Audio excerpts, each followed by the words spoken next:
مولا علی شیر خدا نے ایک دن دیکھا کہ کتنے دن گزر گئے، سیدہ فاطمہ نے نہ کھایا کچھ نہیں۔ بچوں نے تو کئی وقفے سے گویا کچھ کھا لیا ہوگا، لیکن مولا کائنات نے دیکھا کہ حضرت فاطمہ کو تو کتنی دیر ہو گئی۔ اصرار کیا کہ فاطمہ چلو یہاں نہیں تو حضور کے کاشانہ نور پہ چلی جاؤ، باپ کے گھر کی تو بیٹی ملکہ ہوتی ہے نا، تو وہاں چلی جاؤ۔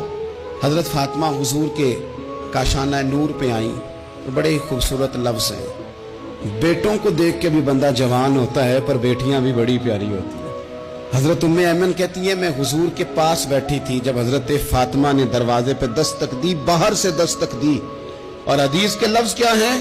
حضرت فاطمہ نے باہر سے دستک دی تو محبوب اندر سے فرمانے لگے ام ایمن دروازہ کھولو۔ یہ دروازہ کھٹکھٹانے کا انداز تو فاطمہ کا ہے، تو فاطمہ ہی ہیں دروازے پہ، یہ علی کے گھر کی ہے عزت، علی سے سنتے ہیں، نبی کے گھر کی ہے عزت، نبی سے سنتے ہیں۔ وہ جس نے معزز کیا گھرانے کو اور حسین پال کے جس نے دیا زمانے کو۔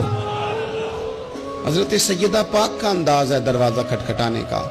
حضرت ام ایمن کہتی میں نے جھٹ سے دروازہ کھولا تو حضرت فاطمہ کا وہ چہرہ جس پر شدت بھوک کے آثار نمایاں تھے، حضور کے سامنے گئی تو لفظ نہیں کہے پر آنسوؤں سے آنچل بھیگ گیا۔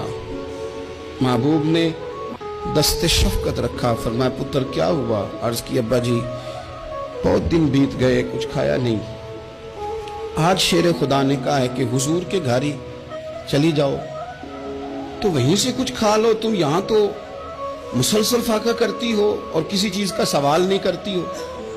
تو نبی پاک علیہ السلام نے کیا فرمایا؟ او میرے سنگیو، بچوں کو سہولتیں بھی دو پر انہیں جینے کا سلیقہ بھی سکھاؤ، اپنی اولاد کو نعمتیں بھی دو۔ حضور نے فرمایا اللہ تمہیں وسعت دے تو گھر والوں کو دو، انہیں وسعت بھی دو پر صبر کے سلیقے بھی سکھاؤ، انہیں جینے کا ڈھب بھی سکھاؤ۔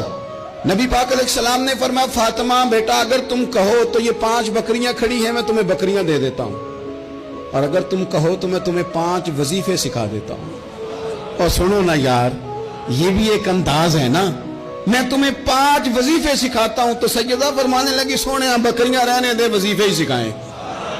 کئی دنوں کی بھوک، شدت بھوک، اور میرے بھائی افطار کے وقت، حالانکہ صبح سے صرف روزہ ہوتا ہے، ہفتوں سے نہیں ہوتا، سوائے پانی کے سوجتا ہی کچھ نہیں۔ کہ یا رسول اللہ آپ نہ مجھے 5 وظیفے دے دیں۔ میرے کریم نے 5 وظیفے بتا دیے۔ حضرت فاطمہ وظیفے لے کے گھر گئیں تو حضرت مولا علی شیر خدا فرمانے لگے فاطمہ کچھ کھایا؟ کچھ طبیعت آسودہ ہوئی؟ تمہاری وہ بازار جو نکاحت تھی اس میں کوئی فرق آیا؟ تو حضرت فاطمہ ہنس کے کہنے لگی، ہنس کے، مسکرا کے، یہاں مسکرانا کمال ہے، یہاں مسکرانا کمال ہے۔ مسکرا کے فرمانے لگی علی میں حضور سے دنیا لینے گئی تھی، مدینے والے نے دین عطا فرما کے بھیجا ہے۔ مولا علی کیا تبصرہ کرتے ہیں؟ فرماتے ہیں فاطمہ کمال ہو گئی، تم تو بڑا نفع والا سودا کر کے آئی ہو، گئی تھی۔ یہ اخلاص، یہ للہیت، یہ حسن، یہ کمال، حضور نے فرمایا کہ تمہیں وہ اعزاز حاصل ہو جائے کہ تمہاری اولادوں تک یہ بات آئے کہ دنیا کی دولت جھولی میں آئے تو خوش نہیں ہونا، اللہ کا قرآن سینے میں آئے تو خوش ہونا، رسول اللہ پہ درود و سلام پڑھا جائے تو راضی ہونا۔